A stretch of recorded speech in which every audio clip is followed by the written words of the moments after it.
Panginoon Diyos.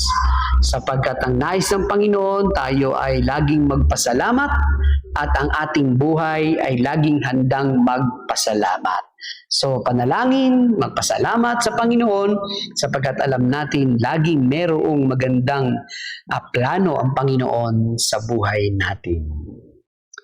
Sa umagang ito, mga kapatid at mga kaibigan, tayo po ay nagpapasalamat sa ating Panginoon sa ating pong ginagawang every morning na online morning devotion, Mondays to Fridays, ang ating pong grab food for the soul, our daily dose for the nourishment of our soul.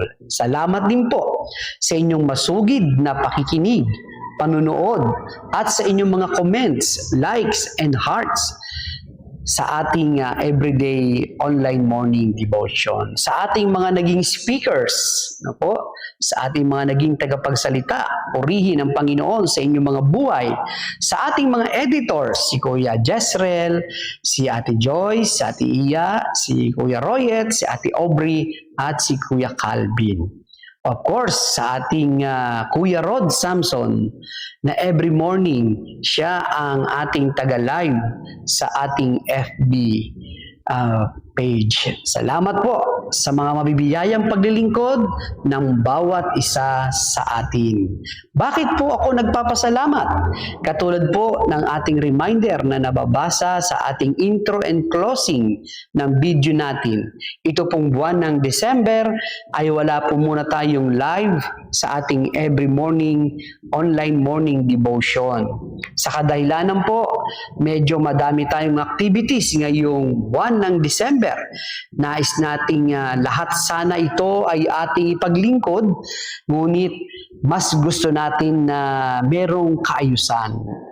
So, kaya mas niloob ng ating Panginoon sa ating kahilingang panalangin na mag-stop muna tayo ngayong month of December sa ating live every morning. So, patuloy pa rin po kayo nakasama sa aming mga panalangin sa inyong work every day, sa inyong mga workplace, at sa schools, sa mga bata hanggang nasa kolehiyo, at sa mga kapatid natin na laging humihingi ng kagalingan mula sa kanilang mga karamdaman. Magpapatuloy po tayo mga kapatid sa ating paglilingkod sa kaluwalhatian ng ating Panginoon na nagbibigay sa atin ng buhay at kalakasan. Tayo po muli ay manalangin sa ating Panginoon Diyos.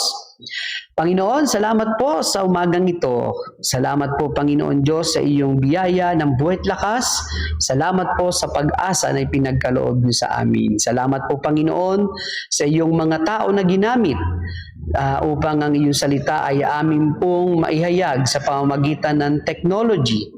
Salamat, Panginoon, sapagkat ang iyong salita ay naiabot namin sa iba't ibang panig ng ating lugar dito sa ating pong bansang Pilipinas, maaring nakaabot din po sa ibayong dagat. Panginoon, sa umaga pong ito ay aming pinapanalangin muli ang aming mga kapatid na may karamdaman, ang iyong pumapagpalang kamay ay kanilang maranasan ang kagalingan, kalusugan ng pangatawan at kapayapaan ng puso at isipan. Sa mga kapatid na patuloy na papasok sa trabaho, sa paaralan, ang patuloy pong mayamang pag-iingat, karunungan at kalakasan sa kanilang buong maghapon na gagawin sa work and study sa school. Salamat po, Panginoon. At kami po ay muling nagpupuri at dumadakila sa iyong pangalan at ang iyong masaganang basbas at pagpapala ay patuloy na maranasan ng bawat isa sa amin. Sa pangalan ni Kristo Jesus na aming Panginoon at tagapagligtas. Amen at Amen.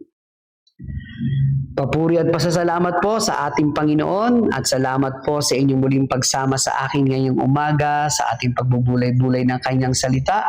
A friendly reminder po, lagi po natin naririnig ito, be Christ-like in your workplace today. At ito rin po ang aking laging sinasabi sa inyo, humayo tayo at maglingkod.